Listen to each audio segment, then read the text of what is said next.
வணக்கம் நண்பர்களே. நம்ம இன்னைக்கு மார்னிங் பிரேக்ஃபாஸ்ட்டு, மத்தியானம் லஞ்சு, நைட்டு டின்னர், இது எல்லாம் நமக்கு பிடிச்ச மாதிரியான ஒரு உணவா இருக்குதா? அந்த உணவு நமக்கு ருசியா இருக்குதா அப்படின்னு நம்ம நினைச்சு சாப்பிட்றோமான்னா கண்டிப்பா அது எல்லாருக்குமே அது அப்படியான ஒரு சூழல் இல்லை. என்னன்னு கேட்டிங்கன்னா, இன்னைக்கு நம்ம எல்லாருக்கும் வீடுன்னு ஒன்று இருக்குது.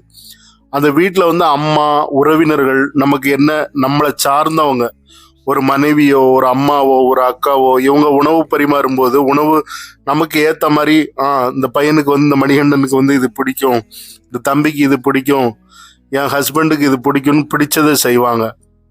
அதே மாதிரி எவ்வளவு ஆயில் சேர்க்கணும், எவ்வளவு தூரம் மசாலாக்கள் சேர்க்கணும், எவ்வளவு காரம் பிடிக்கும், இது எல்லாமே அவங்க தெரிஞ்சு செய்வாங்க. இன்னொன்று, எண்ணெய்கள் சரியான எண்ணெய்களா இருக்கும், பயன்படுத்துவாங்க. ஆனா நம்ம வீட்டை விட்டு வெளியில போயிட்டோம் அப்படின்னா அது நமக்கு எதுவுமே பிடிச்ச மாதிரியான உணவா இருக்கும்னு நம்ம சொல்லவே முடியாது. ஆனா நம்ம சாப்பிட்டு தான் ஆகணும் அப்படிங்கிற ஒரு சூழல் இருக்குது.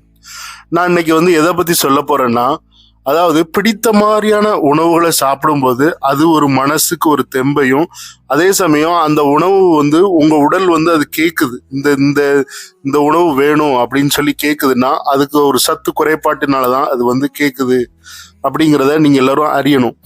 இதான் அறிவியல் பூர்வமான உண்மை.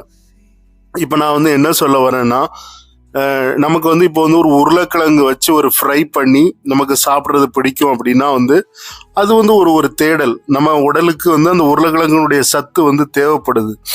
அதனாலதான் நமக்கு அந்த உருளைக்கிழங்கு நம்ம அந்த நேரத்தில் தேடுறோம். ஸோ அதே மாதிரிதான் ஒரு நல்ல வெண்டைக்காய் சாப்பிடணும் போல இருக்குது, வெண்டைக்காய் பொரியல் சாப்பிடணும் போல இருக்கு அப்படின்னா நமக்கு அந்த வெண்டைக்காய் அந்த சத்து நம்ம உடலுக்கு தேவையா இருக்குது. அதனாலதான் நம்ம அதை தேடுறோம். ஸோ இதே மாதிரிதான் எல்லா உணவுப் பொருட்கள்லையுமே அமைஞ்சிருக்குது. இப்போ நீங்க ஹல்வா எடுத்துக்கிறீங்க, ஸ்வீட்டு, இல்லை ஜாங்கிரி, ஜிலேபி, இந்த மாதிரியான ஸ்வீட் வகைகளும் நம்ம சாப்பிடணும்னு தோணுதுன்னா அதுவும் நம்ம உடலுக்கு தேவை அப்படிங்கிறதுனாலதான் நம்ம அதை நம்ம எடுத்துக்கிறோம்.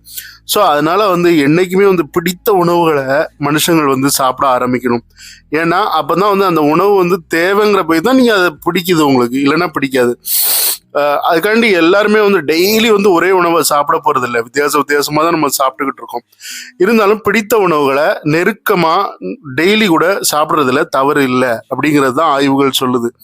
ஏன்னா அந்த சத்து உங்க உடம்புக்கு தேவையா இருக்குது, தேவையா இருக்க போய் தான் அது பிடித்த உணவா இருக்குது, பிடித்த பொருளா இருக்குது. ஸோ அது எல்லா இடமும் கிடைக்கல அப்படிங்கிறது இல்லாம தேடி போய் நம்ம சாப்பிட்றதுல ஒரு அர்த்தமாகவும் இருக்கும். சரி நண்பர்களே, வீடியோ பிடிச்சிருந்தா லைக் பண்ணுங்க, ஷேர் பண்ணுங்க,